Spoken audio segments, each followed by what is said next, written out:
mixtos.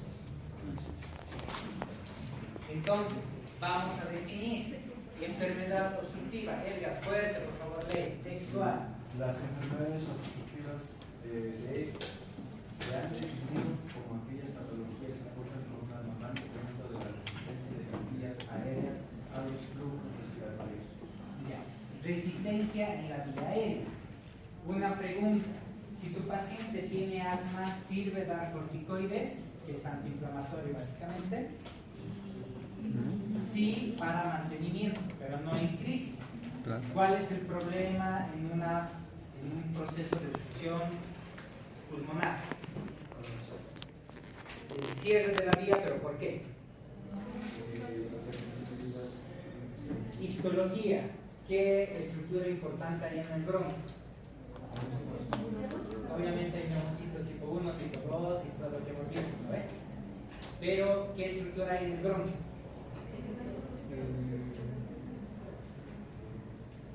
¿Qué es lo que hace que el bronquio se abra o se cierre? Músculo.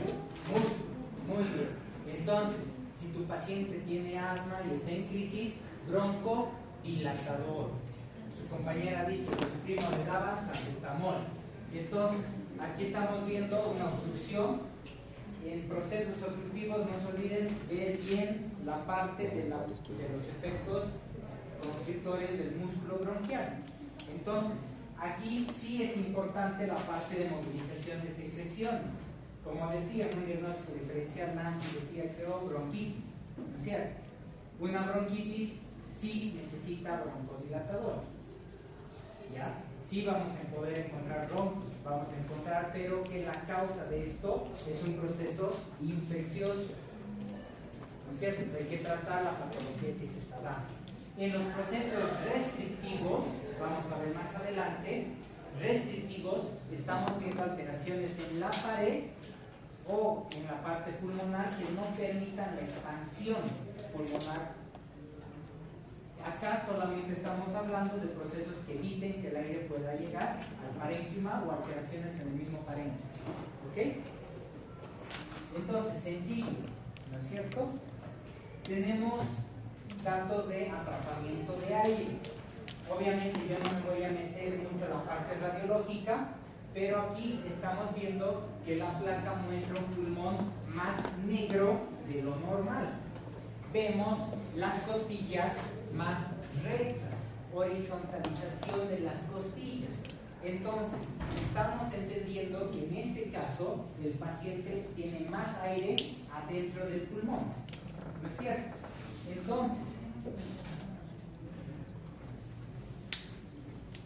eso se llama atrapamiento de aire. Cuando ustedes tengan un paciente con una EPOC o asma, tienen retardamiento en el vaciamiento pulmonar. O sea, en vez de que sea rápido, 1 o 2 segundos el vaciamiento de aire, es lento. ¿Por qué? Porque no puede botar el aire, lo que les decía en la anterior clase. ¿No es cierto? Obviamente, si el pulmón está lleno, el paciente va a tratar de meter aire y no va a poder. Y ahí siente que no puede respirar y hay disminución del flujo. ¿Okay? Pero el problema está en la vía o en algún proceso ya del parénquima, ¿no es cierto? Ahora, esta imagen, les digo, atrapamiento aéreo. Más aire del que puede contener el pulmón está entrando. Y ahí empezamos a usar otras capacidades pulmonares. No se olviden que hay el espacio muerto y el espacio, ¿cuál sería el otro? De reserva, ¿no es cierto? Entonces, ¿qué causas pueden haber? ¿No es cierto? Cualquier alteración en la luz bronquial. Luego, alteraciones en la pared bronquial. ¿Se acuerdan de los cambios histológicos que hay en una bronquiectasia, por ejemplo? No, muy bien. Luego tenemos obstrucción por causas externas. ¿Qué enfermedades están dentro de las obstructivas? Las más importantes, asma, ¿no es cierto? Que es diferente a EPOC. EPOC y asma no son lo mismo, pero sí el asma puede estar dentro de las actividades del EPOC. Luego tenemos la bronquitis que decía la compañera, tenemos el enfisema pulmonar, van a ver el tórax, como les he dicho, más el diámetro anteroposterior es mayor de lo normal, ¿no es cierto? Bronquiolitis en el recién nacido, no se olviden, la bronquiolitis es la enfermedad obstructiva pulmonar en el recién nacido. Recién nacido, su primer cuadro, ¿no es cierto? Varía un poco de literatura a literatura, pero de 6 meses a 1 año. El primer proceso obstructivo. Si ustedes escuchan un recién nacido con broncos o sibilancias, el diagnóstico es bronquiolitis. Y es urgente y es grave, alto riesgo de mortalidad. Vienen las bronquiectasias y las fibrosis quísticas, que les decía que esas son alteraciones del parénquima que evitan que haya un flujo adecuado de aire. Entonces, las dos más importantes, la bronquitis y el enfisema. ¿Ok? Cuando nosotros veamos la espirometría, vamos a ver los patrones que salen en el estudio para poder hacer la diferenciación. Todo paciente con enfermedad pulmonar obstructiva crónica debe hacerse una espirometría. Y estamos viendo que puede haber daño en el parénquima, ¿no es cierto? Vamos a ver daño en la vía, en los bronquiolos principales, los bronquios, ¿no es cierto? Y hay algunos casos donde las secreciones empiezan a obstruir la luz. ¿Ya? Ahora, vamos a ir a los restrictivos. En los restrictivos, les decía, es alguna enfermedad que puede alterar la distensión pulmonar. ¿Cuánto se expande el pulmón? ¿No es cierto? Y hay una disminución de la capacidad vital. Cuando lleven fisiología o fisiopatología, han debido ver las capacidades pulmonares. ¿No es cierto? Entonces,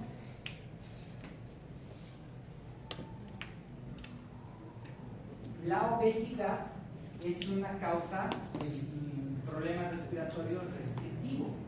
¿Por qué? Porque la grasa que tiene la persona en la noche y en el cúbito dorsal no permite una adecuada expansión. ¿No es cierto? Esa sería una de las causas.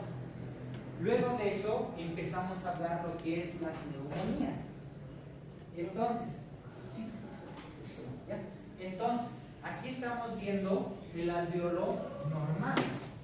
¿No es cierto? Lo que decía su compañero, neumocitos tipo 2, neumocitos tipo 1, barrera del intercambio, el intersticio y el capilar. ¿No es cierto?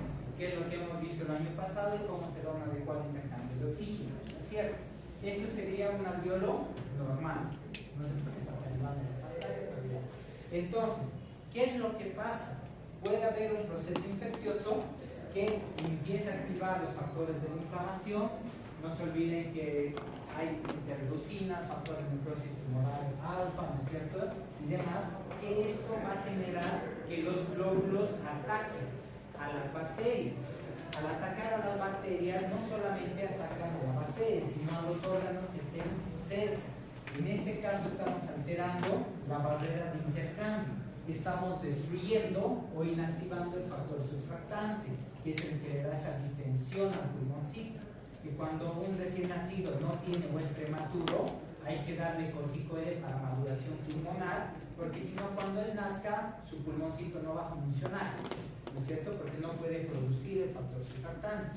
Entonces, al haber esta destrucción, ¿no es cierto?, generamos necrosis en el alveolo y empezamos a tener la secreción de pus. La pus, por si acaso, no es solo bacterias, es bacterias, líquido inflamatorio y obviamente hasta tejido necrótico que empieza a salir por el proceso infeccioso y el daño celular de las mismas células que nos defienden. ¿No es cierto? Entonces, todo esto va a alterar la función alveolar. No va a haber un buen intercambio de oxígeno y por eso los niños que tienen este problema, ¿no es cierto?, se ponen azulitos, tienen músculos accesorios. Ya les he dicho, recién nacido, el aleteo nasal, solo aleteo nasal, ya es un dato de dificultad respiratoria. Si tiene retracción subcostal, peor todavía, ¿no es cierto? Si tiene respiración asincrónica, o sea, mete aire y en vez de hincharse se hunde su pecho, mucho más grave todavía, ¿no es cierto? Sin permiso. Entonces, vemos una imagen de datos de condensación pulmonar.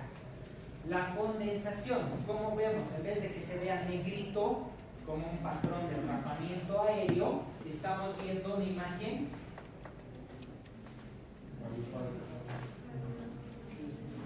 Entonces entendemos que aquí, en vez de ver aire que lo hace más negrito, tiene líquido que lo está haciendo blanco, ¿no es cierto? Y ahí vienen los ruidos, por ejemplo, los crepitantes, que son como burbujitas. Metemos aire y el aire ingresa hasta el alveolo y genera la entrada de aire, como cuando soplamos la botellita de la gaseosa que hemos hecho eso la anterior clase, y se escuchan burbujitas, ¿no es cierto? Entonces, para que ustedes tengan una idea, lo mismo pasa acá. Es como si sopláramos en la botellita chiquitita, que son los alveolos, y se escucha ese ruido. ¿Ok? ¿Qué enfermedades restrictivas hay en esto? La fibrosis pulmonar es mixta, ¿no es cierto? Aquí hablamos de neumoconiosis, edema pulmonar, neumonías. Aquí las neumonías no se olviden clasificadas siempre en NA, y las que son intrahospitalarias. El neumotórax sí podría ser, sobre todo si tenemos líquido dentro del pulmón, y el síndrome vital respiratorio agudo, que normalmente hablamos de esto en el recién nacido, ¿no es cierto? Otras, tórax inestable, cifoescoliosis severa, quemaduras externas y síndrome de Guillain-Barré. Todos estos dan patrones restrictivos. Entonces, ya vamos a ver nosotros en la espirometría qué vamos a evidenciar en este estudio y qué patrones vamos a clasificar. Luego de esto, esos son los ruidos respiratorios normales. Estos ruidos sí o sí deben estar en la historia clínica de hoy. ¿Ya? Y describan sus características.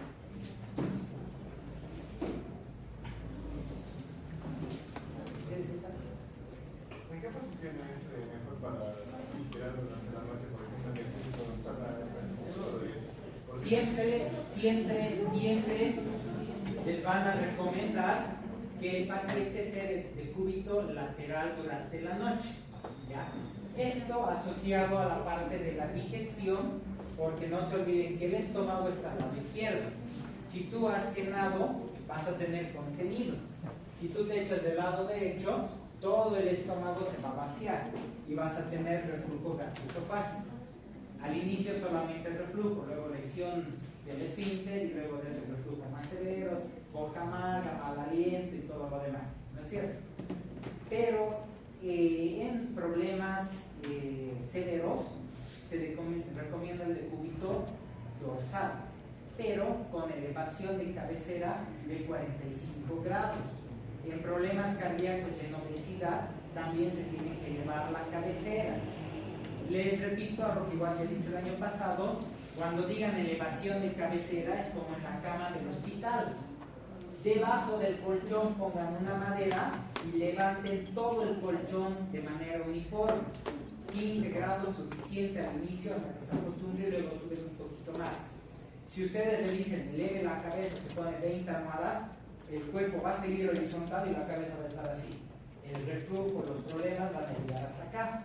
Y no se olviden que uno de los principales problemas de neumonías, de infecciones respiratorias, laringitis crónicas, es el reflujo gastroesofágico. Entonces, si el paciente es joven como ustedes, de decúbito lateral, y siempre recomendar que no haya comido 2 a 3 horas antes de echarse, ¿no es cierto? Para que no haya reflujo. Yo sé que el estudiante de medicina le mete un pollo a las 11:30 y se duerme a 11:45 porque está cansado y está todo el día en el hospital. Sí, de aquí a 3 años van a tener reflujo y van a decir, ya sé por qué, ¿no es cierto? Ahora, si yo tengo un problema cardíaco, sería la única excepción donde algunos doctores recomiendan el lado derecho, ¿ya? Para que el corazón no esté tan aprieto, sobre todo cuando hay cardiomegalia severa. Y si no soportara ningún decúbito lateral, sentado, posición sumisa. ¿Ya? Hagan su historia, me entregan.